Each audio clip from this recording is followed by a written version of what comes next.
Good day everyone. In this video, we will be introducing a vital component of modern power generation and propulsion systems, the gas turbine power plant.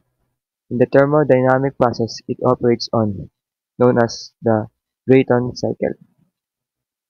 So, ano nga ba yung gas turbine power plant? So, a gas turbine power plant is a facility that converts the thermal energy to high temperature, high pressure gases into mechanical energy which is used to generate electricity. So, yung gas turbine is gumagamit siya ng high temperature. So, kapag sa combustion, magkakaroon ng high pressure gases. Tapos, mapupunta naman sa turbine na may papaliwanag din mamaya na kapag kayo naman napaikot niya yung turbine, magkakaroon ng mechanical energy tapos din na magkakaroon ng energy generation.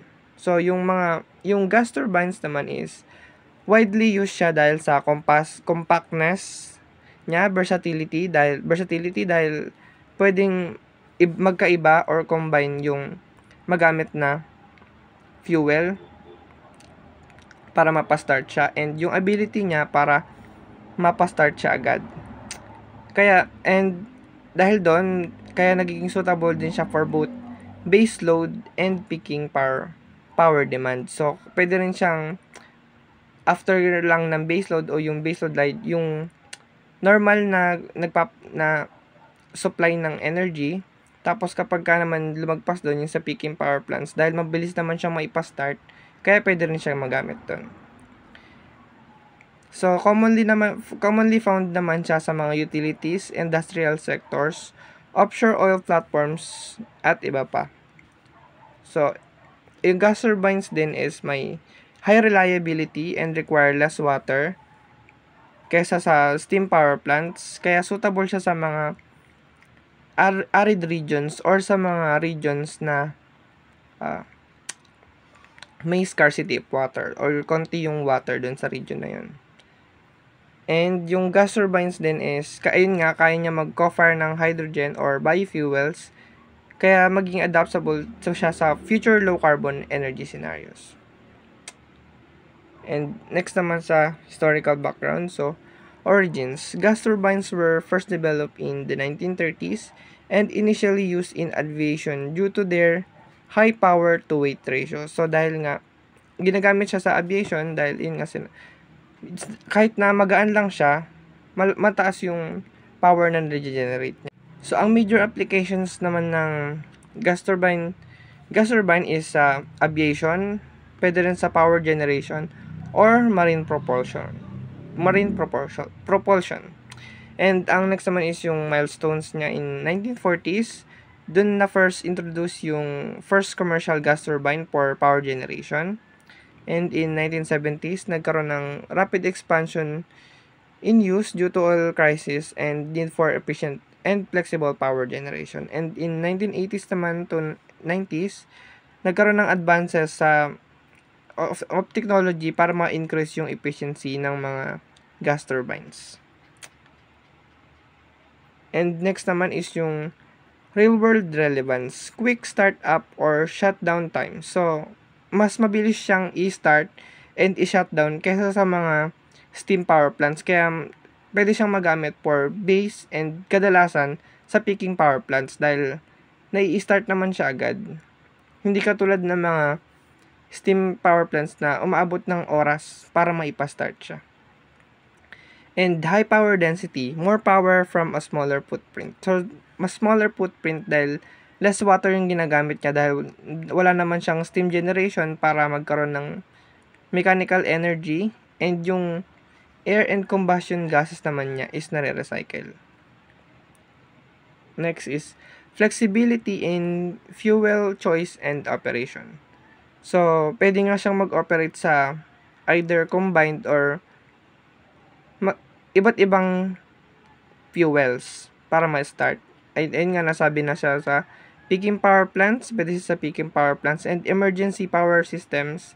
Dahil mabilis naman siya ma-start, pwede talaga siyang gamitin sa emergency power systems. And next naman is yung components. So, yung gas turbines ay meron siyang three main parts na namely is compressor, compressor, gas, combustion chamber, and turbine. So, first yung dito sa left side ng picture, makikita yung compressor o yung may compression na part.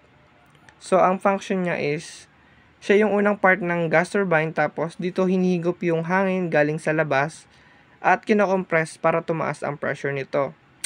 Mas dense na hangin, ibig sabihin mas marami yung oxygen na makukuha niya para sa mas efficient na combustion.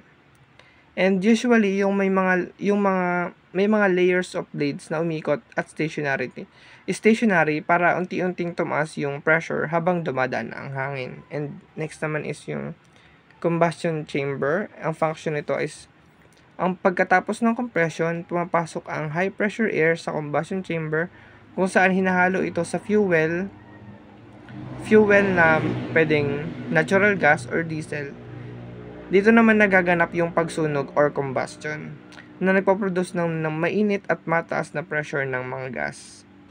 At ang energy na ito ay mapapaikot sa turbine na kailangan naman for efficiency at complete na pagsunog ng fuel para hindi masayang yung energy.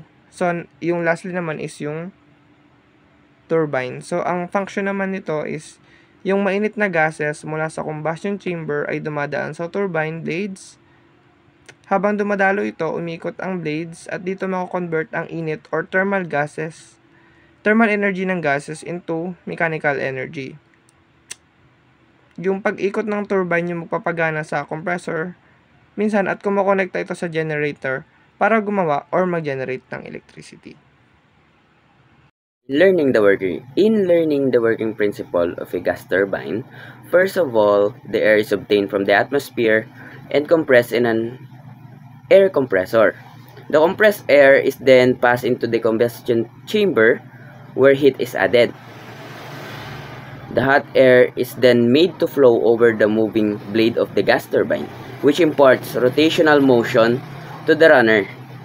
Ultimately, mechanical work is produced.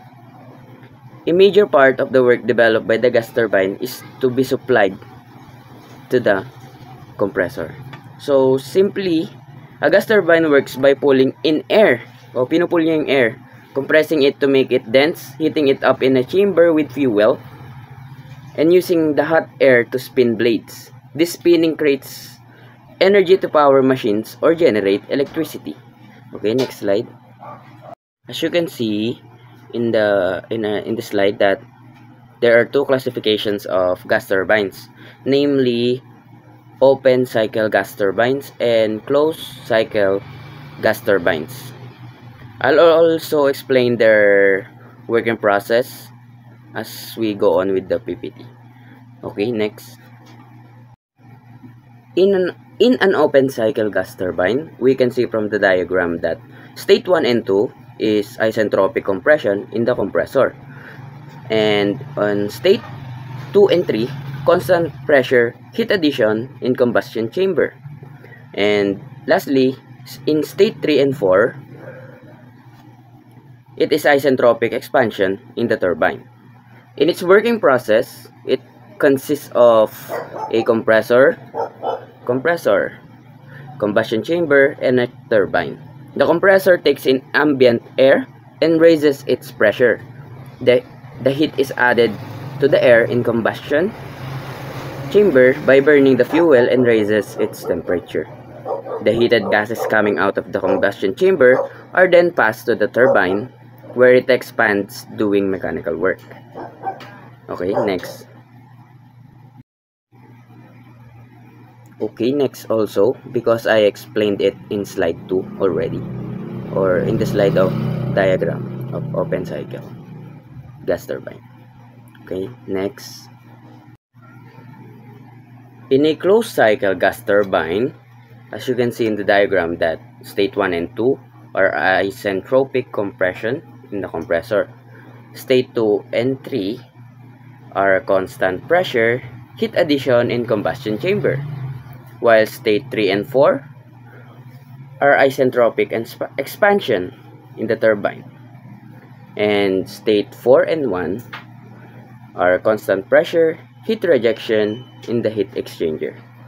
In its working process or principle, it uses air as working medium.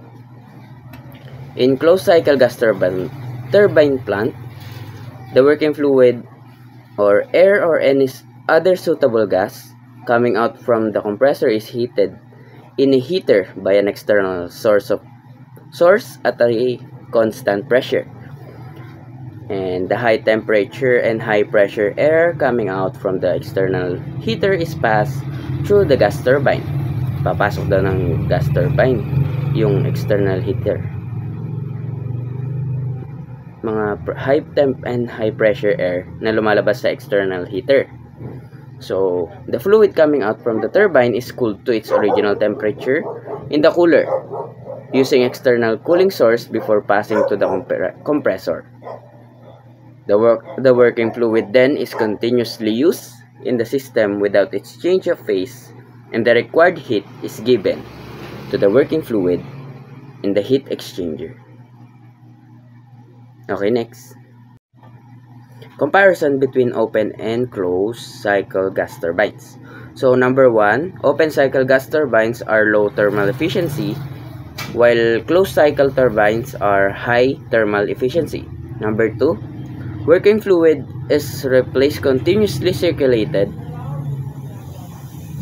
in open cycle gas turbines, while working fluid is continuously circulated in closed cycle turbines. Number 3, high-cost fuels are used in open cycle gas turbines, while in closed cycle turbines, they use low-cost fuels can be used. And number 4, turbine blade wear is high due to contamination of air in combustion of blade in open cycle gas turbine, or prone daw sa contamination yung blade ng turbine. While sa closed cycle turbines naman, turbine blade wear is low as gas does not contaminate while flowing through combustion chamber. So, hindi daw siya nakakontaminate habang tumadaan sa combustion chamber. So, ikalima, suitable for moving applications naman yung mga open cycle gas turbines. And suitable for stationary installation naman yung closed cycle turbines. Maintenance is low kapag sa open cycle gas turbines, and maintenance ay mataas or high kapag ka closed cycle turbines. Kapag naman open cycle gas turbines, system niya ay simple lang, while sa closed cycle turbines ay napaka-complex. Regeneration and reheating. Regeneration or heat recovery. Regeneration is a process in which the heat from the exhaust gases of a gas turbine is recovered and used to preheat the compressed air before it enters the combustion chamber, thereby reducing the fuel required for combustion and improving the overall thermal efficiency of the plant. In regeneration, the heat energy from the exhaust gases is transferred to the compressed air before it enters the combustion chamber. Therefore, by this process, there will be a saving in fuel use in the combustion chamber if the same final temperature of the combustion gases are to be attained, and also there will be a reduction of waste heat. The common values of effectiveness would be from 70 to 85%. The heating surface of the generator, as well as the dimensions and the price of the gas turbine, increases with the regeneration function. But to justify the regeneration economically, the effectiveness should be at least 50%. The regenerative cycle has higher efficiency than the simple cycle, only at low pressure ratios. If the pressure ratio is raised above a certain limit, then the regenerator will cool and compress air entering the combustion chamber instead of heating it, and the efficiency of the regenerative cycle drops. Ano nga ba ang goal ng regeneration sa gas turbine power plant? Goal nito is to reduce fuel consumption by reducing heat from the exhaust gases. So, how it works? In a typical gas turbine, hot exhaust gases leave the turbine at high temperatures. Instead of discarding this heat, a regenerator, or also called a heat exchanger, transfers the heat from the exhaust gas to the compressed air coming from the compressor before it enters the combustion chamber. As a result, less fuel is required to reach the desired combustion temperature. Ang benefits nito are improves thermal efficiency, especially at part load conditions, and reduces fuel consumption. And ang drawbacks naman nito are adds pressure losses due to the heat exchanger and more complex and costly than a simple cycle. Next is reheating. Reheating is a process where the working fluid, after partial expansion in a high-pressure turbine, is set is sent back to a secondary combustion chamber to increase its temperature before entering a low-pressure turbine for further expansion, resulting in increased power output and efficiency. So in reheat cycle, the combustion gases are not expanded in one turbine only, but in two turbines. The exhaust of the high-pressure turbine is reheated in a reheater and then expanded in a low-pressure turbine. By reheating, the power output of the turbine is increased, but the cost of additional fuel may be heavy unless a heat exchanger is also used. By reheating, the average temperature of the heat addition is raised, resulting in higher output and efficiency of the cycle. If the heat cycle is to be adopted, then the pressure ratio must be high as at low pressure ratios. The thermal efficiency is lowered by reheating. Reheating reduces the airflow through the cycle, resulting in decreased input to the compressor. For ideal reheating, the working fluid temperature after reheating is equal to the maximum permissible turbine inlet temperature. Ano nga ba ang goal ng reheating? Ang goal nito is to increase power output and efficiency by reducing average expansion temperature drop per stage. So how it works. Instead of expanding all the way in a single turbine stage, the gas is partially expanded in a high pressure turbine. Then it's sent back to a reheat combustion chamber where additional fuel is burned to increase the temperature again. The reheated gas then enters a low pressure turbine for further expansion. What are the benefits? Increases power output and thermal efficiency, and reduces thermal stress on turbine blades by managing the expansion temperature profile. What are the disadvantages? Increases complexity of the plant, slightly higher fuel usage due to the second combustion stage. Next is Brayton cycle. Brayton cycle, a thermodynamic cycle in which usually the working fluid is compressed and then used to move a gas turbine. It has two modes, open cycle and closed cycle, na na-explain na ni Gonzales kanina. So, sino nga ba ang nagawa ng Brayton cycle? Developed by George Brayton. It has two isentropic processes and constant pressure heat addition and rejection. So, SPSP ito. Also called as the Choate cycle or reverse refrigeration cycle. The Brayton cycle is a thermodynamic cycle that describes the working of gas turbine engine, commonly used in power plants and jet engines. It consists of four processes. So, from this schematic diagram, makita natin yung processes 1 to 2, 2 to 3, 3 to 4, and 4 to 1. So, una is processes 1 and 2, which is the isentropic compression. Component nito, syempre, is the compressor. So what happens inside the compressor? Air is compressed in a compressor, increasing its pressure and temperature while reducing its volume. Since the process is isentropic, entropy remains constant. The result is pressure and temperature rise, then volume decreases. Next processes is 2 to 3, the isobaric heat addition. Component nito is the combustion chamber. So what happens inside the combustion chamber? The compressed air enters a combustion chamber. The fuel is burned at constant pressure.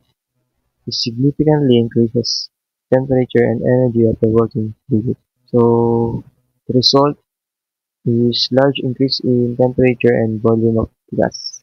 Next processes are 3 and 4, which is the isentropic expansion. Component nito ay syempre yung turbine. What happens inside the turbine? The temperature, high pressure gases expanded through a turbine. The high temperature, high pressure gases expand through a turbine, producing work. This expansion process is also isentropic, meaning no heat is lost. This resulted in pressure and temperature drop and volume increases. The turbine also drives the compressor. Then lastly, the processes 4 and 1, which is the isobaric heat rejection. Component nito is exhaust or the heat exchanger. What happens naman dito? The spent gases are released to the surroundings at constant pressure, rejecting heat. Results is the cycle returns to its initial state. So, sa Brayton cycle, siyempre meron din itong PV and PS diagram. Makita natin dito, sa PV diagram, the process 1 and 2, entropy is constant, then processes 2 and 3, pressure is constant, then processes 3 and 4, entropy is constant, and processes 4 to 1, pressure is constant. Ganyan din sa PS diagram, processes 1 to 2, entropy is constant, and processes 2 to 3, pressure is constant, and processes 3 to 4, entropy is constant, and processes 4 to 1, pressure is constant. And that's the end of our discussion in gas turbine power plant introduction and Brayton cycle. Thank you for listening.